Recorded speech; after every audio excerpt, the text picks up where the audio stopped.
Welcome to Luca and Miguel. Enjoy the video. You begin by opening your project and importing the footage. Do this now so you can act. Once clips are in the media pool, create a timeline with your desired resolution and frame rate.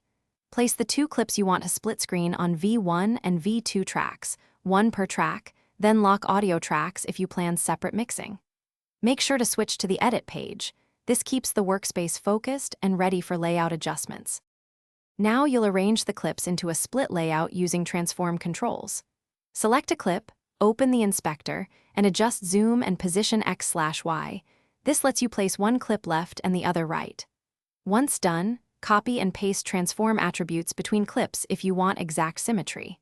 For multi-panel or angled splits, move into Fusion. Add merge nodes and use rectangle masks to define each area. Make sure to use snapping and guides to align edges precisely so the result looks intentional. Finish by polishing the split screen.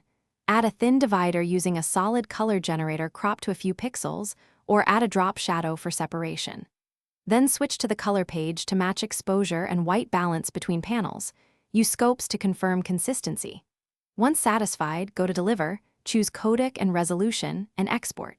If alignment shifts or clips jitter, make sure both clips share the same frame rate and check for unintended keyframes. Remove transform keyframes or reset clip attributes to resolve the issue.